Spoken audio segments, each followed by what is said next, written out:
gang back together. John Scott, Lindsey Moppert, Vic Carucci here as the Bills advancing to the divisional round after beating the Denver Broncos 31-7. And let's start from the start, which was a little dicey.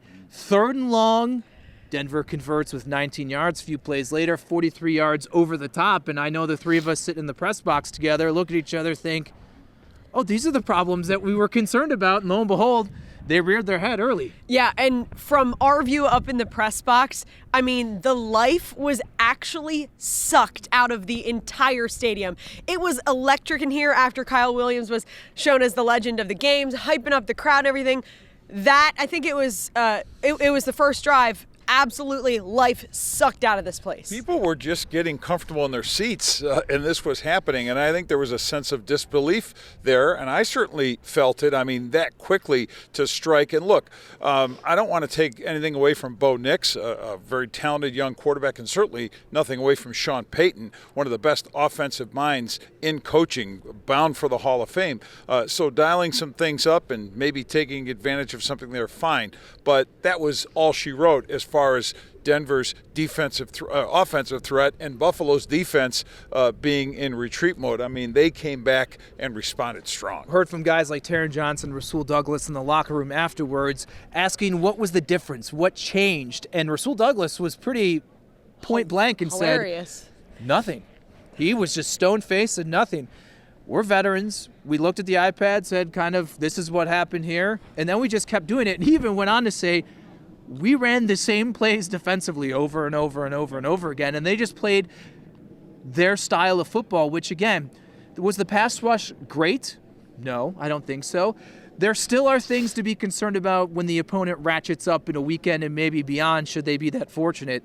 But you take it at face value, Lindsey, and it was encouraging to see a response after what I called a serious right hook out the gate. Yeah, and Rasul Douglas on top of that, too, kind of making a good point that although, yes, that's the way the game started and kind of shook us all, that's the first 2 minutes of the game, right? You don't have to have a bad game because you have a bad first 2 minutes. You got to, again, you're veterans. You got to bounce back, take a look at the iPad, see what happened, and move on. There doesn't necessarily have to be like, oh my gosh, we need to panic right now. They had a good first drive. No, well, a big part of what should happen in every game, but especially the playoffs, is panic usually equals disaster. I mean, you have to keep it together, and I think they were doing just that. And look, when it came to Bo Nix, who is an extremely mobile guy, containment was the key. So if you're ratcheting up the pass rush to try to counteract what happened in terms of that big pass, those big pass plays, I should say, in the first Bronco offensive drive, you're running the risk of opening things up for more damage later on. And it really wasn't until toward the end of the game that Nix had a couple of long runs, because he was not a factor with his legs, which I think, again, if you put a list together of some of the things the Broncos could have done in this game to have success, Bo Nix's mobility would have been one of them. The Bills didn't let that happen. Bobby Babbitt, she hasn't been one of the names that has been getting recognition for maybe possible head coaching positions.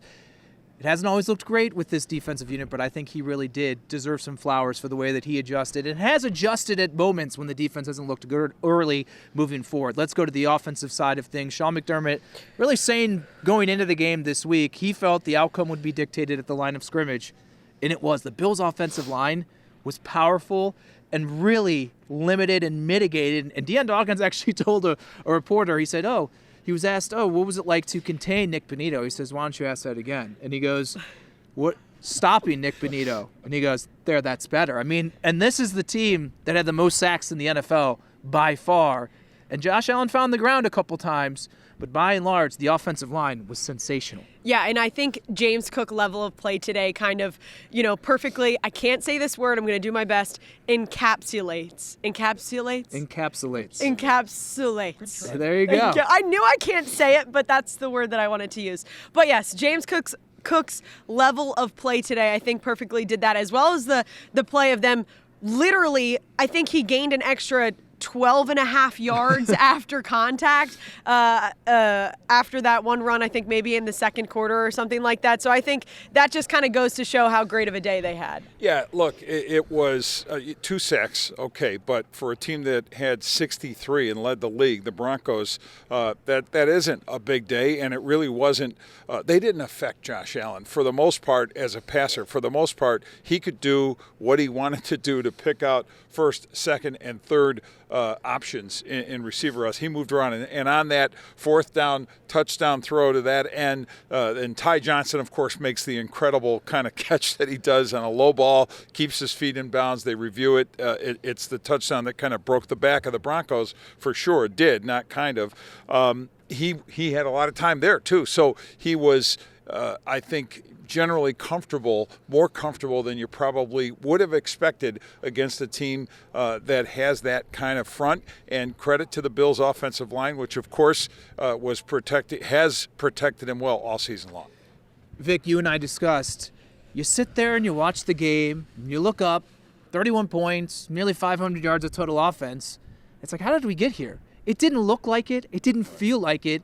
And honestly, it encapsulates I think a lot of this Bills season, the everybody eats mantra. Vic, what does it say about this offense and maybe where it is positioned differently this postseason run with that ability to not really look flashy and still be completely prolific? Well, you're right. It sort of has a delayed effect when you all of a sudden look down and you start seeing numbers that become historic in terms of what they're able to generate. Touchdown passes by Josh Allen or the running of James Cook and the cumulative yardage on in both aspects of the offense. What it says to have this balance is, I think, makes this team far stronger than it has been in previous postseasons, where the reliance was pretty much on, Josh, get the ball to Stephon Diggs, make those big plays. Nothing wrong with that. I'm not dumping on the fact that Josh Allen and Stephon formed a combination that actually made the Bills a serious contender. They're a different kind of contender now because of this balance and we saw in a game today, maybe sometimes, and this could apply as soon as the Ravens game next weekend, and if they survive beyond that, whoever they end up playing for the AFC Championship, this ability to have long, plodding drives and take the wind, as we watch little accidents over here, take the wind right out of the opposing offense, suck the life out of them in terms of, you're owning the time of possession. They only punted once today, the Bills did. Denver punted 4 times. That's a big deal. And then you watch the defense. Eventually, those guys got hands on the hips. They're getting tired. They probably only punted once because I asked Jonathan, hey, can you get a shot of Sam Martin? And he's like, I'll get it during the game. And, of course, Sam Martin was never to be found. So there you go. A good thing to have there. Let's fast forward to wrap this up with initial thoughts about Baltimore. We understand it's a taller task. It's a different task.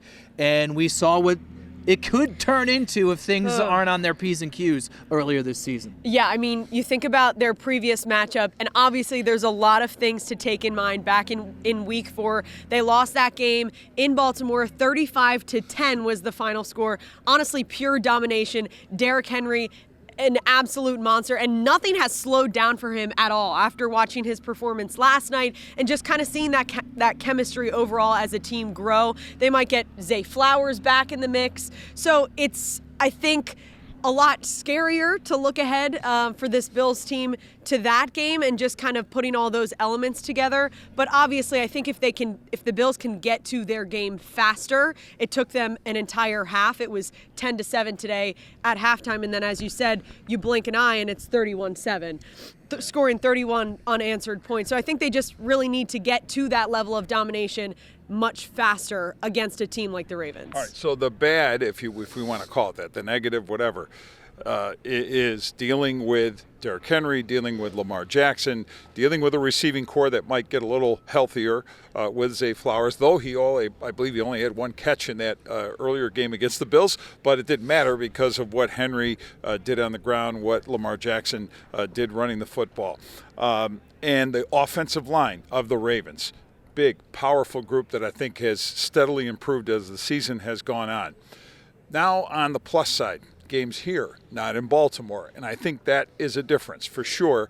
And I think when it comes to those false starts or delay a game, all those things that can happen that a crowd can generate, I think there's going to be an electricity in here like we've not seen, and the excitement built. Just to hear Sean McDermott say the game everybody's waiting for, he's hyping it up as the Bills head coach. Not normally his thing, but it's worth the hype with these two MVP candidates at quarterback.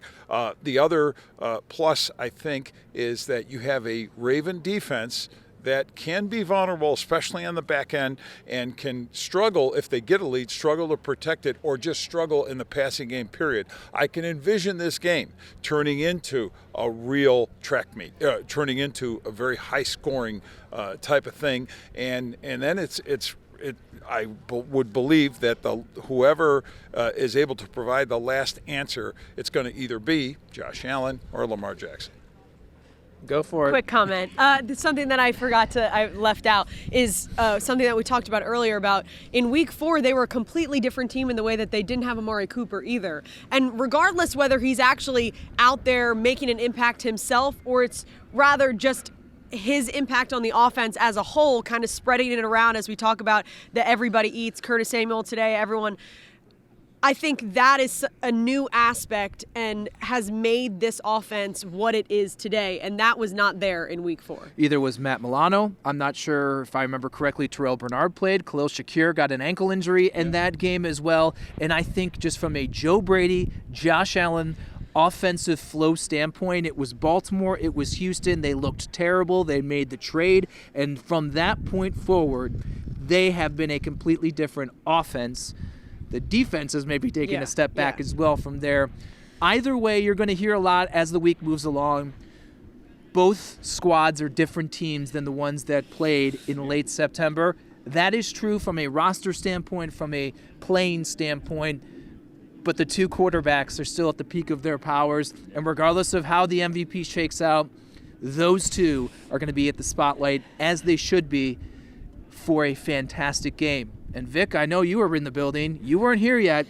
The last time the Bills hosted the Ravens in a playoff game at Highmark Stadium, Taron Johnson had a nice little interception at that end of the field and took it all the way down right here in a moment that will go on in Bills history, in a pick six that turned the tide in that game, leading the Bills to the last time they were at the AFC Championship game. I mean, again, it's Lamar Jackson. What version shows up, because the postseason version hasn't resembled the one that has won those multiple MVPs, and maybe he's in line to win another one. That's going to be the undercurrent of conversation we know, or maybe the overcurrent of conversation, the Allen versus Jackson MVP talk. But in terms of the postseason, this is what people, certainly Raven fans, are looking to see. Has he finally figured out that he can avoid mistakes, be a better and more complete quarterback? I think that's been the book on him for most of the regular season. I think the arrival of Derrick Henry has kind of changed how they do things. They didn't have him last postseason, so we'll see what his presence means in terms of Todd Monken, their offensive coordinator, what kind of play calling he does, what kind of balance that they show. And I'm excited. I'm already in my head. I'm just picturing how this thing is going to unfold out here. Well, the grounds crew is waiting for us so they can put We the are tarp about on to here. get So we're going to run wrap over. up here. Bills Ravens next week, and we will have coverage throughout the week with Vic Carucci, Lindsey Moppert. I'm John Scott for Channel 2 Sports.